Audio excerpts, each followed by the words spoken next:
The topic is quite different. Bear with me.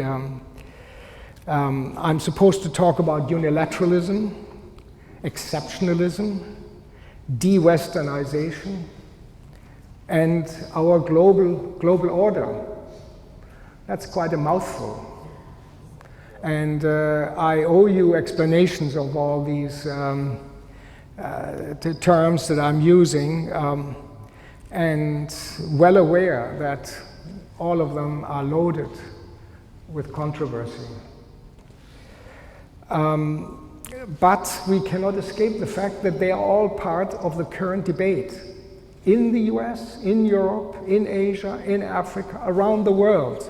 These are issues that one must deal with if one wants to understand what's happening right now. America, the United States is one party, is one unit, but America is as connected as it is to Europe, it is connected to other parts of the world. So we have to understand the reaction, the thinking, the resistance to some of the terms that are included in this presentation of mine. And I want to make it clear when I talk about de-Westernization, I am not talking about anti-Westernization. I'm not talking about anti. It is something else, and I will explain what it is. But I want to remind ourselves at that point that maybe humility is still a word in our dictionary, because when we hear that we, you and we in Europe and the Canadians, all together, the West, we are 12% of the global population. That's all, 12%. So we should try and step back and understand what that implies. We are a very small minority of 7.4 billion people that inhabit our globe at this point. So I can't escape, because I'm a strong believer in humor. If you can't laugh, you are a poor person. One has to be humorous, and you as a nation. I always felt as a young man when I came here as a student, you have a sense of humor. You can't start something without saying something humorous. A speech usually starts with some kind of a joke. Well, I don't have a joke, but I have something. I could talk and bore you maybe, I don't know, a long time with anti-Western jokes. In the UN, I was subjected to some of these quite regularly by senior people, by ambassadors, by your ambassadors also. A prominent one, and you all know him, John Bolton, Ambassador Bolton, who was never short of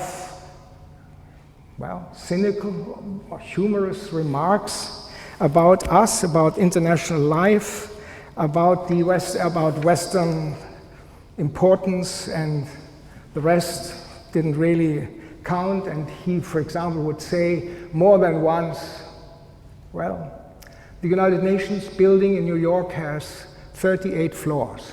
On the 38th floor is the office of the Secretary General. And he would then say, yeah, there are 38 floors, but if you take 10 floors away, nobody will notice it. That was his view of the importance of the United Nations. Or even along the same line, one observation he made, I must always smile when I repeat it. He said, yeah, in the system, in this world of the United Nations, of the 193 member countries that make up the UN, the United States is the sun. The rest are the asteroids, the little stars. And this, of course, we smiled about. We didn't like Mr. Bolton very much, but we accepted his jokes.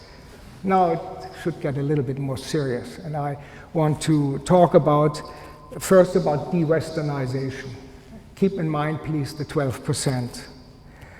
I would argue that this de-Westernization occurs at two levels.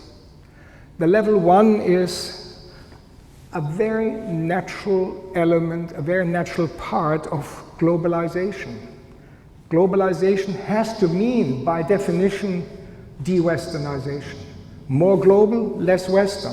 One can argue, one can debate this. Maybe you want to challenge me on this a little bit, but it is part of a process at the political, at the economic, at the cultural, at the social level, at all levels.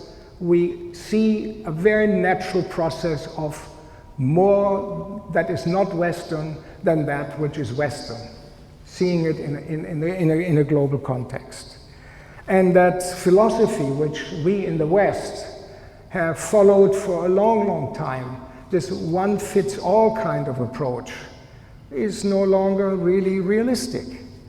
One fits all. At one point when we were, as a Western group of nations, so powerful, well, the others had to accept it. But that has gone. This is no longer like that. So that's level one. Level two, apart from the fact that it happens anyway, it also happens consciously. It is being promoted. That's the other level. It's consciously promoted by the 88% who say, look, we see what you have achieved in the West, but we are not against that. But we would like to share, we would like to participate, we would like to benefit from what you have achieved, which is great.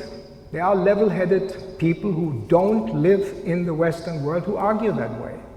One of them, a former colleague of mine who was ambassador of Singapore, argues very much in this way. He is a strong promoter of de-Westernization, but not on the basis of we must fight you, but rather, and I will talk about this a bit more, we must converge. We must get our act together in the best sense of that word. So level two is a consciously promoted globalization and de-Westernization.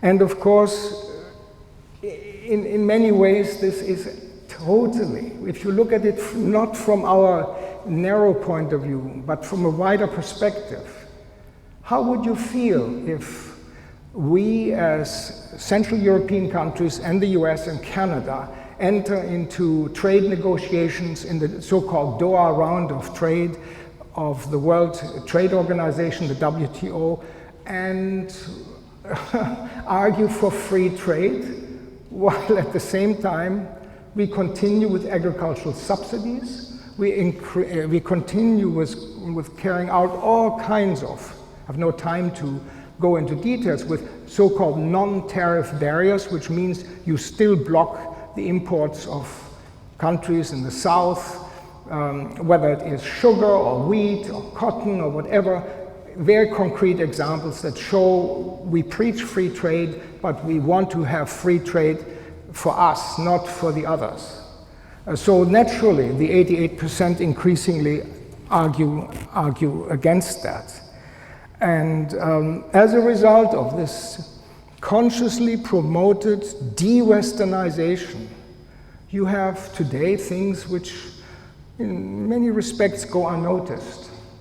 Example, that one you probably have heard, is the BRICS, the Brazil, Russia, India, China, and South Africa. 4 non-Western countries that are saying, look, we will now be a pillar that is trying to resist this idea that the West is the only thing that counts on the block. We want to have our own approaches, and they move ahead, and they have become a force. One example. The other one is not so well known, but I as a UN person, follow that a bit more in detail. It's interesting. The World Bank is, let's face it, yeah, it is a United Nations institution, but it's a Western institution in many respects. And today we have two Chinese banks that have a larger investment and lending portfolio than the World Bank. Now that is an example of de-Westernization. The world looks no longer so monopolar as it has before. There is an Asian investment and an Asian infrastructure investment bank that has become much more powerful than the World Bank. You know, one should notice that.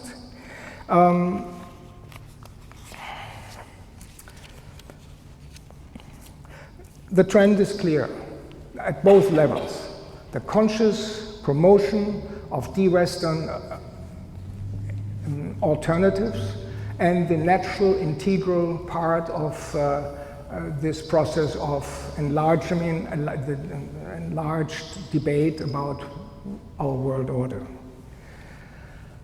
I would like at this point to remind ourselves that 1945 was the time when de-Westernization started.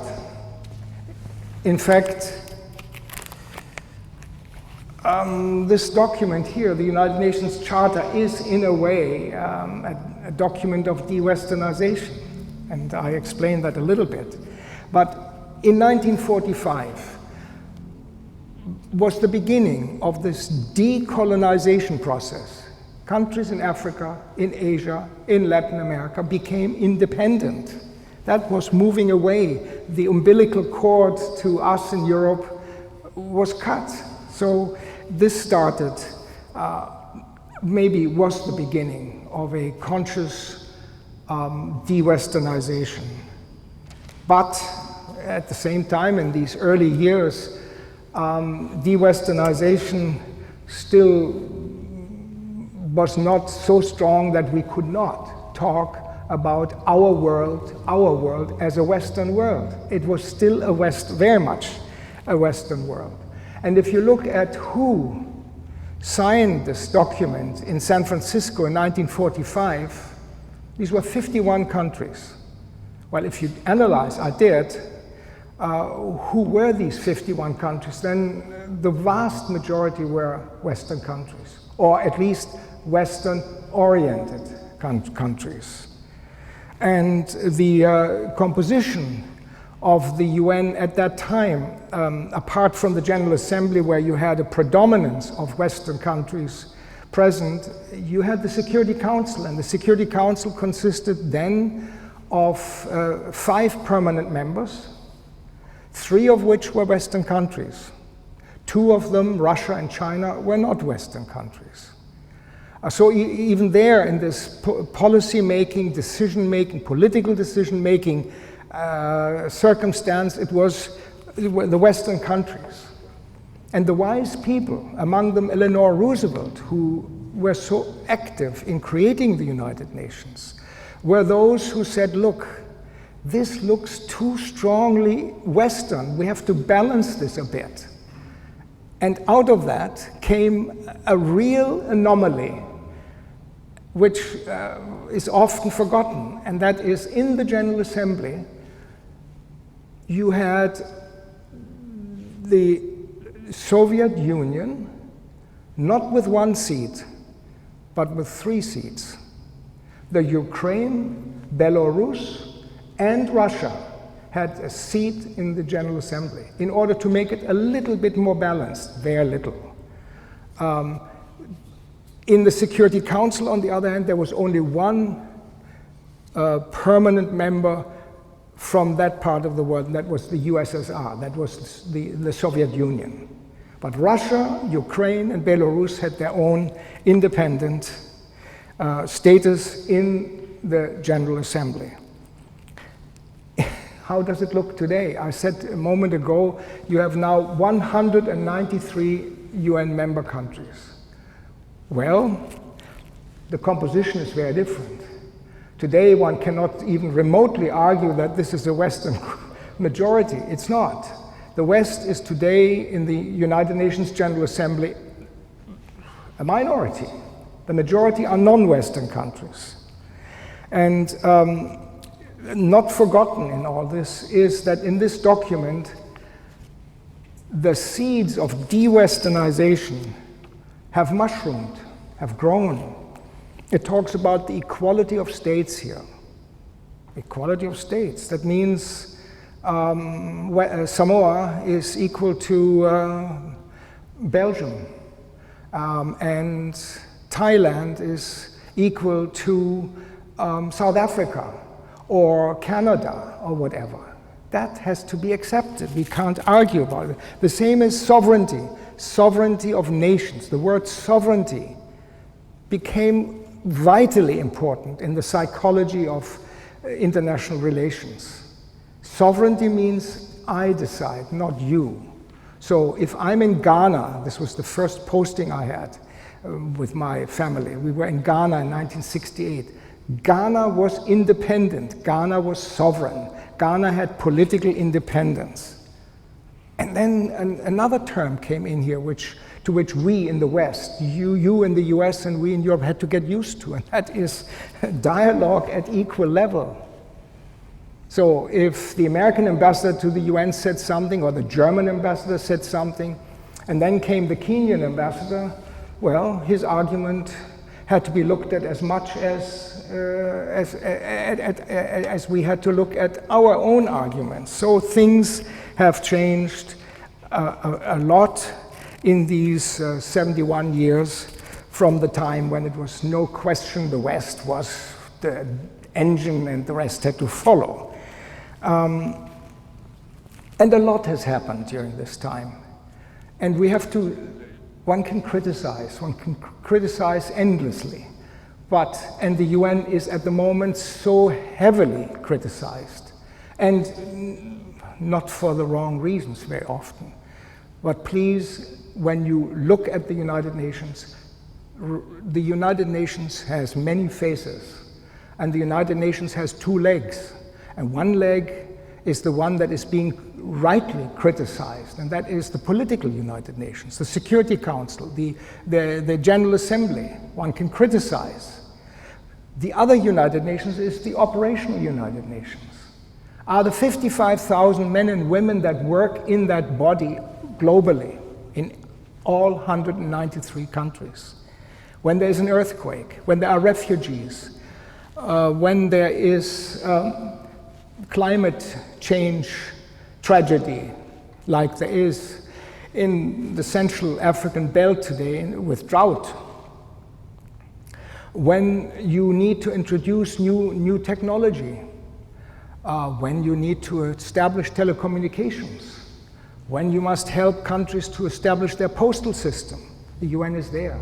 The Operation UN is there with miserably, it's not the time now to go into details, with miserably little money. It's shameful how little the United Nations has. The budget, please accept this is a reliable figure. The budget of the Secretary General's office in New York is 1/3 of the budget of Columbia University in New York. The police department, the fire brigade, fire service in New York has a bigger budget than the United Nations Secretary General. Now, I have to qualify that a bit because the Secretary General isn't the only one who has a UN budget. UNICEF, UNESCO, United Nations Development Program, all these, they have their own resources. But I'm just telling you, the upshot, or the bottom line is the UN is underfunded. One can say that.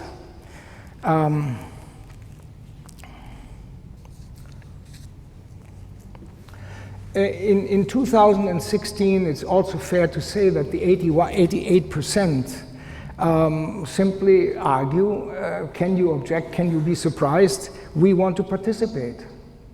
We want to participate in all aspects of global life that affects us at the national level or affects us in the inter-country level. And we want to have our voice in the global order. And that voice that was first a whisper in 1945 has become a loud voice now.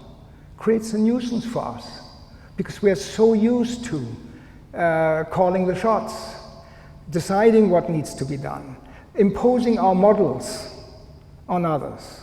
And I really mean, this is not a criticism of the US, it's a criticism of us in the West. So there is an incredible shift. And we better understand that this is a reality we can fight, but we will not win. I've talked about the finance sector a little bit. What people don't normally know, the only institution in the United Nations that isn't on a one country, one vote is the World Bank Group. The International Monetary Fund, the so-called Bretton Woods institution, the financial sector, UN body, is based on how much capital you pay in, is how many votes you get. But it doesn't stop there. The US plus the Western European countries have 51% of the vote. And suddenly there comes Saudi Arabia and even Japan, and they say, look, we have the money. We'd like to buy a few more votes. They're told, no, sorry, you can't do that. We want to maintain our Western superiority. That's something which is bound to change. That isn't going to last. There's an anger in the finance world that this continues to be the way. Politics, very good example. You all know about the G7, the 7 most industrialized countries, which are either Western or Western-oriented, like Korea and Japan. Today, they're not important. Important is the G20, where Turkey sits, where Saudi Arabia sits, where Brazil is, where South Africa is. So it's a totally different ballgame today. It's a de-Westernized reality. Well, my wife likes more than I do to watch movies, and increasingly she has told me tonight is another, not Hollywood movie, but a Bollywood movie. And you all have seen Bollywood movies, and we as Westerners, we laugh about this silliness. It's funny, the music. We lived in India 4 years. I was the UN representative there, so we know Bollywood. So the shift from Hollywood to Bollywood is in a way a sign, they make more movies than Hollywood, of de-Westernization. Criminality, we could talk about this. Criminality is today without borders. It goes from all over the place, involving the West, the East, and others. Incredible amounts of money. There are charts, there are statistics that tell you the value of animals that are smuggled across border, people that are smuggled, weapons that are smuggled, money that is smuggled. Incredible. So that scene has changed also very much as the trade flows to which I alluded to already. And then something which I think we all have to take quite seriously, and that is social media. Social media started as a Western phenomenon. It was invented here, this business, the technology that came from here. Well, today it's used by everybody, and to lesser and larger degree, but it is the engine for global integration. Absolutely. We live in this international life that we have led. We are so integrated. My one son and his wife, he German-American, she Danish, live in Myanmar. Another son of mine, American-German, lives in London with his French wife. I'm sure that my daughter, who's not married yet, will not end up with a German. She will marry someone else. So it is, the social media make all these things much easier to communicate. And what is interesting, however, is the incredible scissor that is wide open still. I looked up, the UN publishes a report once a year, just came out, by the way, the 2016 report, the UN Human Development Report. It shows for every country unbelievable detail of statistics. Among them, internet users. For Norway, can you believe? For Norway, the statistics, 96.5% of the Norwegian people use internet. 96%. 96.5%. That's that extreme. The other extreme is this country that few people know, but it exists, is a member of the United Nations, is also a generous, in quote, supplier of asylum seekers in Europe right now. Eritrea, 1%. 1% in Eritrea uses internet. 96.5% in Norway use internet. So that's there. But the fact still is the world uses internet. One can say that. I want to bring this down to another level, which is maybe sometimes ignored. And that is, one can argue, I would argue, that the 20th century was the century of political independence. I think that's not a big statement to make. But the 21st century is maybe becoming very quickly the century for mental independence. Mental independence. Political independence is one thing. It's nation. Nations become sovereign. Mental independence comes through what? It comes through education. And more people today are getting an education. This year I looked up a statistic that intrigued me. The world has 5 million foreign students. 5 million. A good chunk in America. Another big chunk in some European countries, not in mine.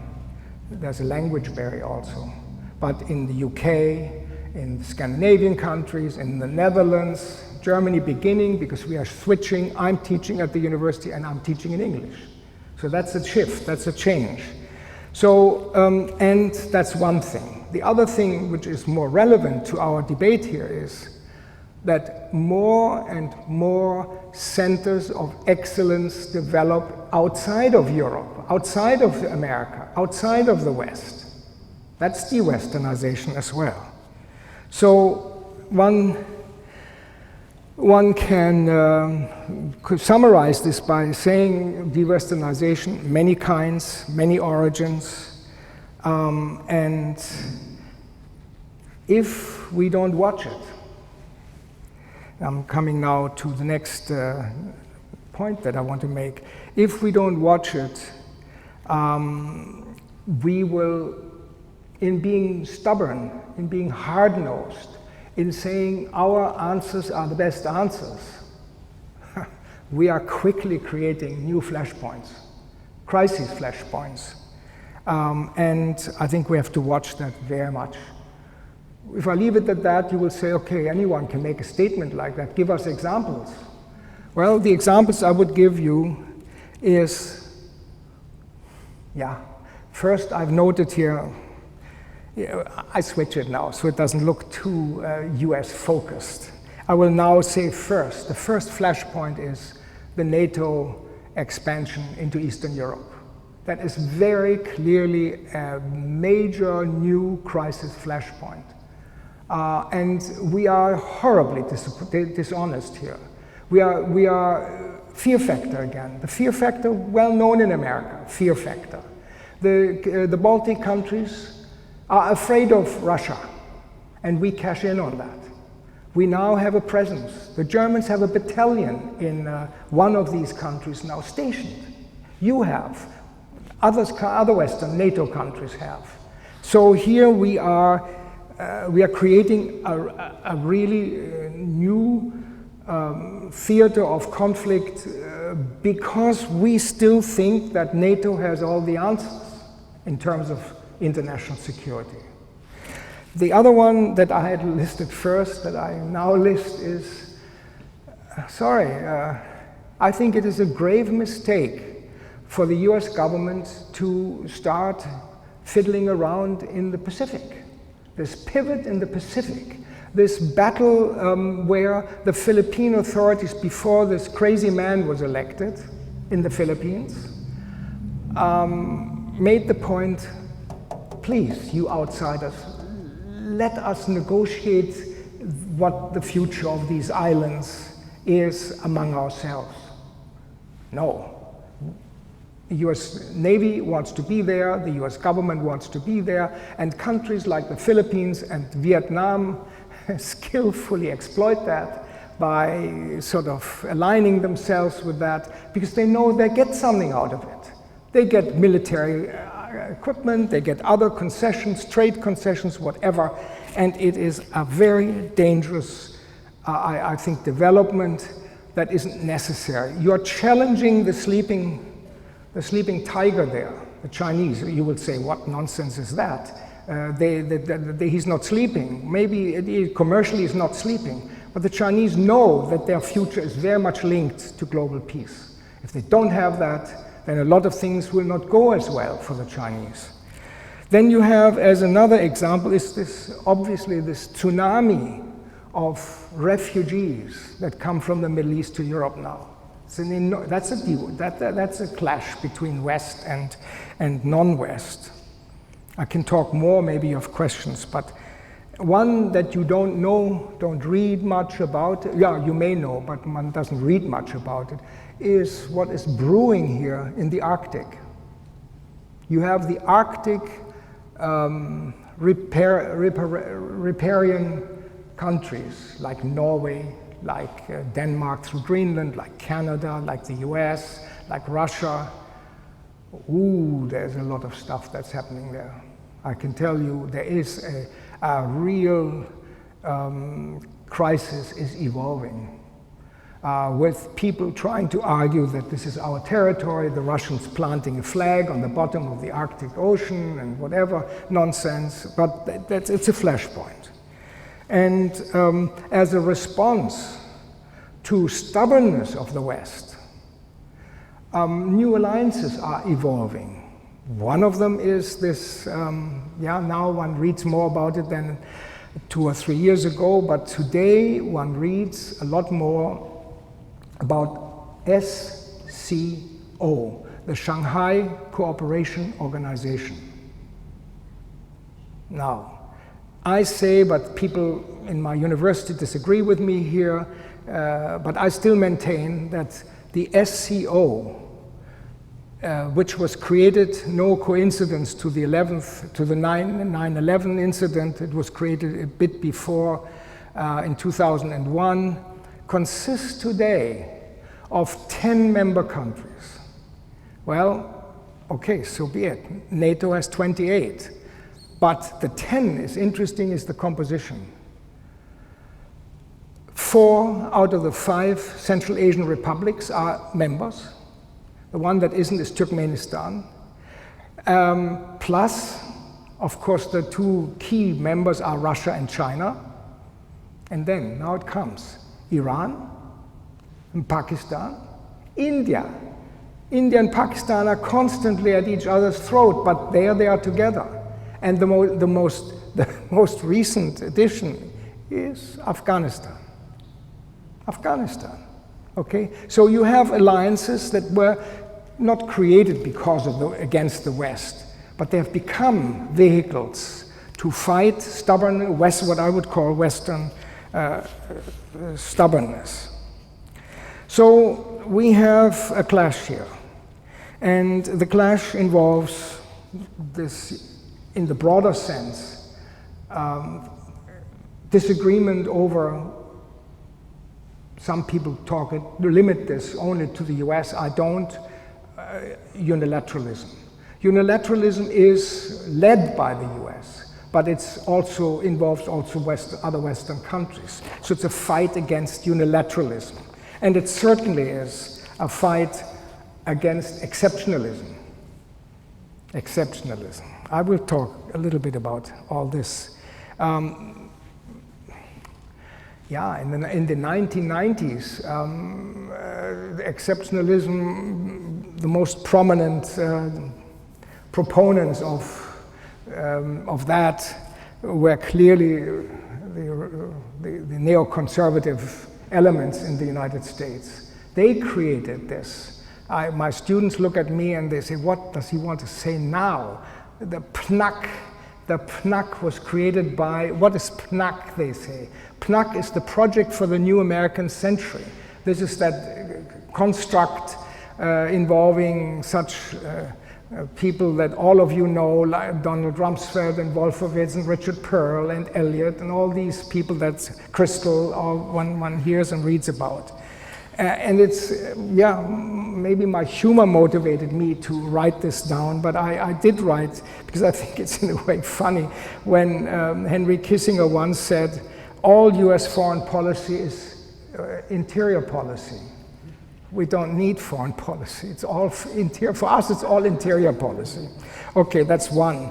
Rumsfeld, who, when I was in Baghdad more than once, made life difficult for us, he once said, international law, we don't need international law. We are international law. So, you know, this is that Sponeck mentality. And then came a man who is retired.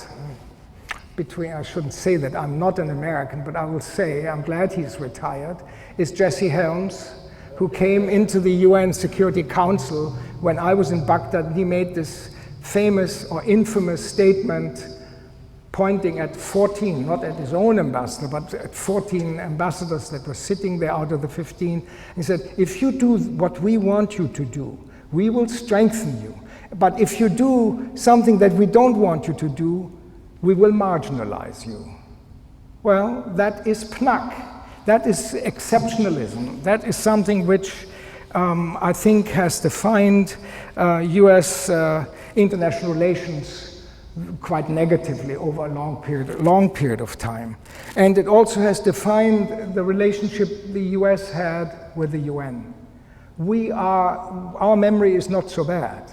We know that this document is a product of US efforts. We know that many institutions were created with the help of the United States. And therefore the disappointment is even greater that here is US leadership in the creation, for example, of the Non-Proliferation Treaty.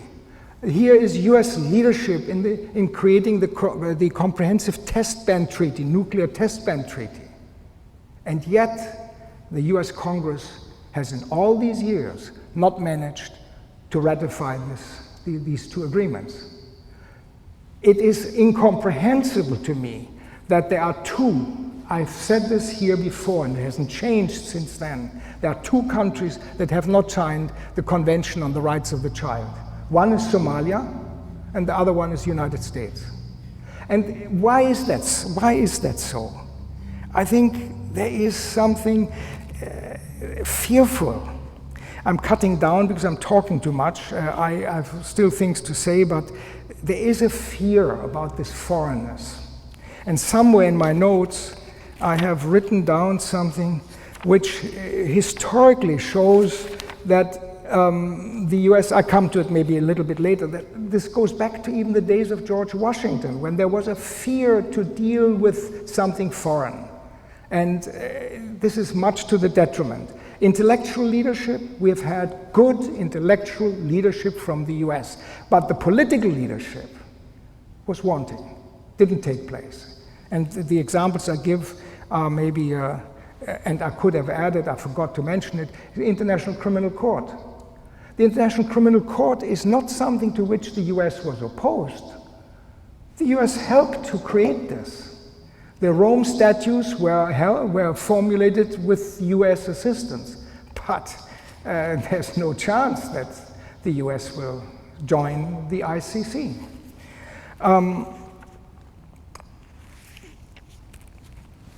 I would say, on the positive side, one shouldn't just criticize. I would say good examples of leadership, US leadership, are the 5+1 talks with Iran.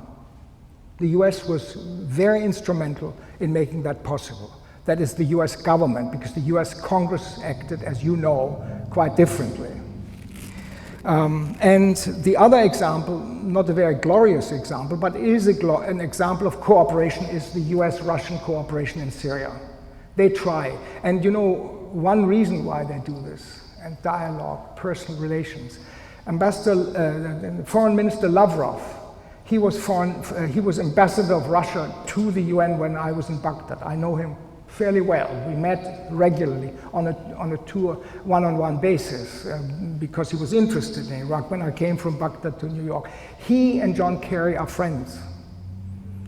That is why things have happened. That's why the Geneva talks started again. So that's positive. And however, on one has to realize, and I think President Obama has realized that, the philosophy can no longer be we are too big to fail. This is no longer, no. We now, I think he hasn't said it in these words. I say it in these words. We are too small to succeed on our own, is a better way of putting it now. That's important that this foreign policy change of the US is visible. The world sees it. So there is more willingness to cooperate, to compromise, to participate, and I think that is very, very good development. I hope it stays that way. Oh my, I will not be invited again. Do I have another 10 minutes?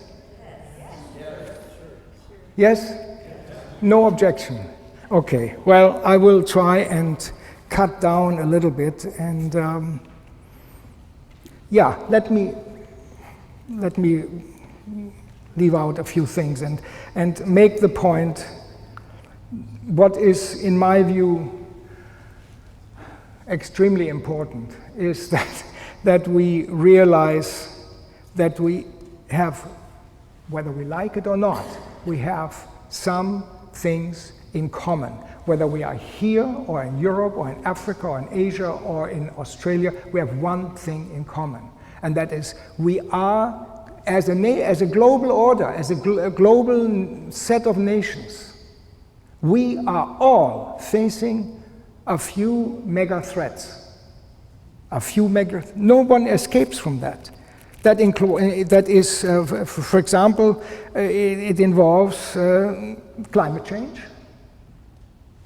Everyone is involved here. Everyone, from the north to the south, from the east to the west. Terrorism. We all are in this. The people in Mali and Central Africa, as much as the people in Bosnia-Herzegovina or in South Korea or wherever. We are in the boat. We have we face that mega threat. And I hope there's no one who disagrees with me that one mega threat we face, and it has a heck of a lot to do with the crises that particularly we in Europe are facing these days, and that is poverty. If we don't, and it's not national poverty, it's you have poverty, we have poverty, everyone has poverty. And if we don't develop our programs, our strategies around these kind of threats, I think the world will not come to a situation of balance and reduction of conflict.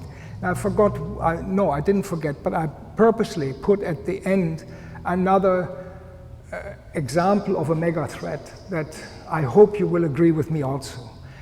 And that is youth disillusionment and youth unemployment. You have a lot of youth unemployment, so do we. And that is the seed for tomorrow's crisis, for tomorrow's terrorism, for tomorrow's conflict, war, whatever, if we don't understand this.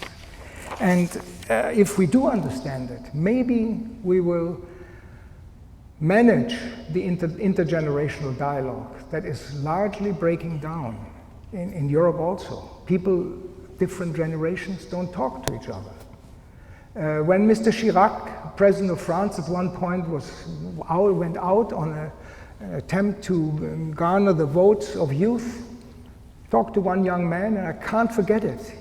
The youth looked at him and said, "Don't talk to me. You don't know me. You don't know what I feel. You don't know what I think. So there is no communication between us." Well, that's what has to be bridged, I think.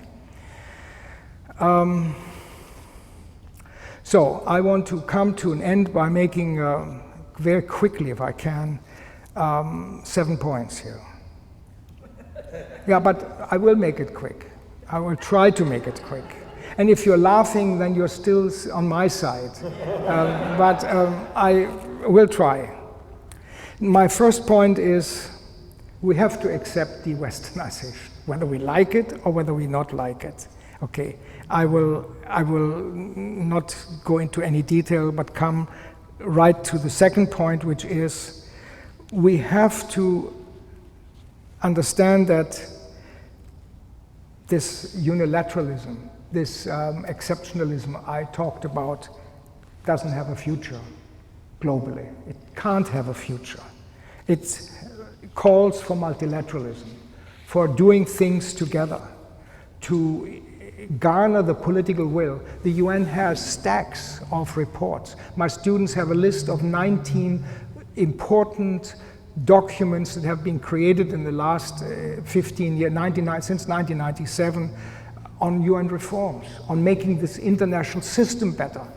It slumbers in the libraries of the United Nations.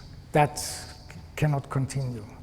We must, I made a small reference to the Doha round of trade talks, we must concede that this open-ended free market model has failed us deeply, just as the communist model has failed.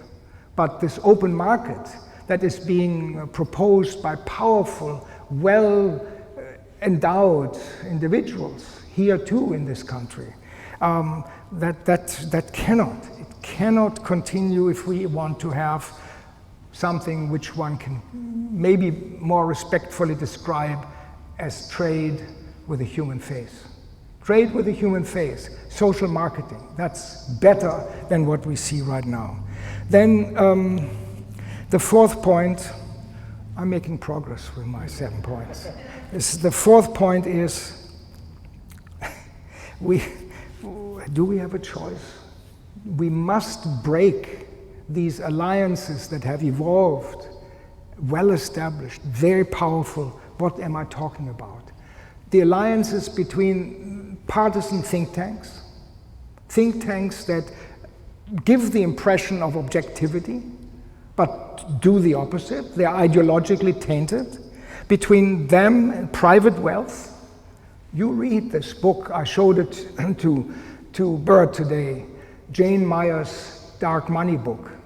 If you look at that book, you must be very tired if you fall asleep after that. It's very moving, very, very dramatically showing the link between think tanks, private wealth, politics, media, lobby groups, even intelligence. Even intelligence. In Brussels, you probably don't believe that statistic. In Brussels, I read, there are 18,000 lobbyists. 18,000 lobbyists in Brussels to influence the European Union in which direction to go. 18,000. I don't know how many you have. And the fifth point is,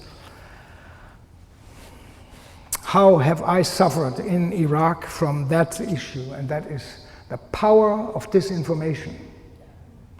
Misinformation is one thing. Misinformation can be sloppy journalism, can be a careless researcher, whatever. But disinformation, when you purposefully plan to mislead and then get away with that, well, we will have very serious problems, and we know how much this disinformation has influenced finance, security, military, collaboration between nations, dealing with opponents. It's just unimaginable, and I have many examples that I could give, and no time for that now.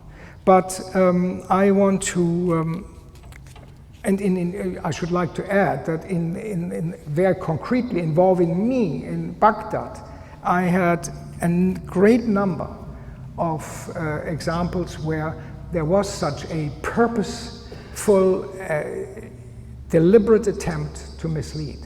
The State Department, the US State Department, published in 1999, September 1999, a pamphlet which was sent to all the governments and to the UN.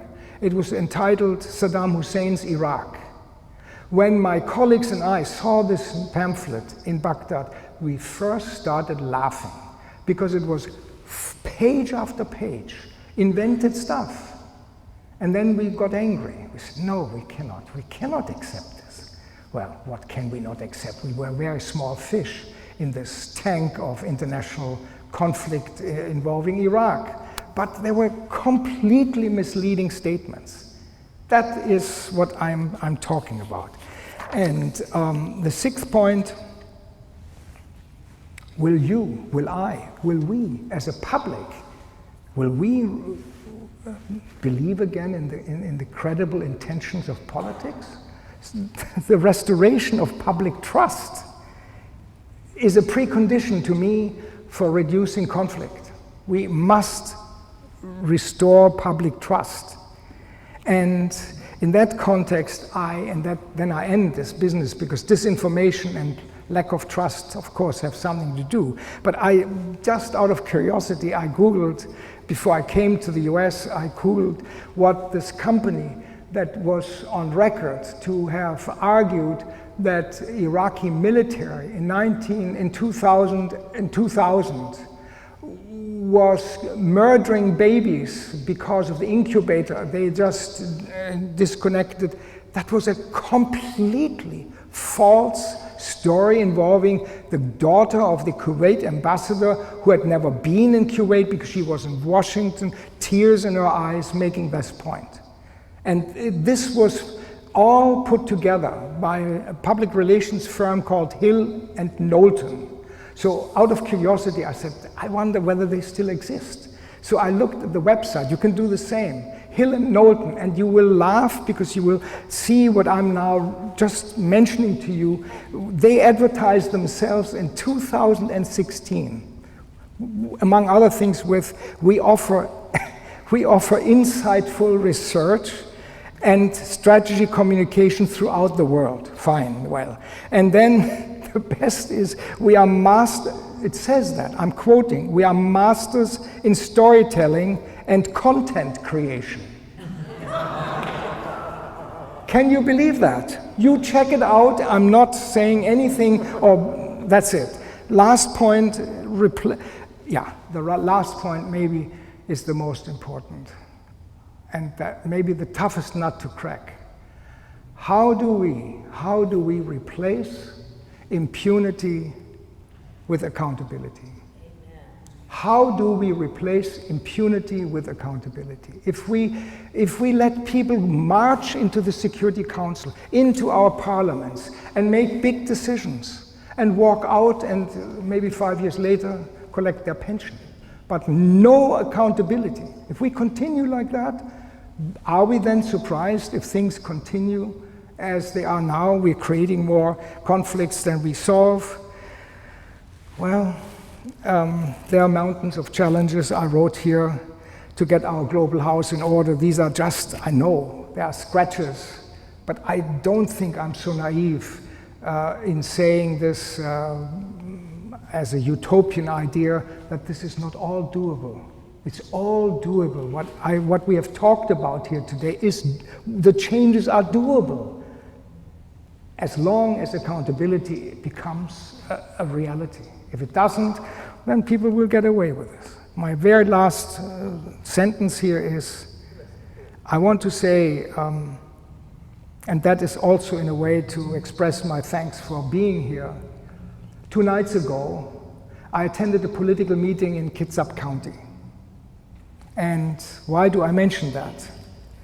Because I saw, it was a glimpse into grassroots democracy in action. It impressed me a lot. It impressed me a lot. Because I saw the citizens that were sitting there, maybe 50, 60 people, they were struggling in dealing with issues of peace, with issues of the welfare for people, with issues of security, human security, not just security from fear, but also security from want, simply from being poor. And I think this is a great example where one could see the strength, the resilience, the conviction, the optimism with which grassroots level community is dealing with these enormously dark forces that are around the corner. I'm a little bit, in saying that, influenced by the fact that I just finished reading this book, Dark Money, because it shows in 450 pages how powerful this dark money is in influencing the direction of political decision making. So let me end here. I'm sorry that I spoke too long, but I wanted to speak that way. Thank you.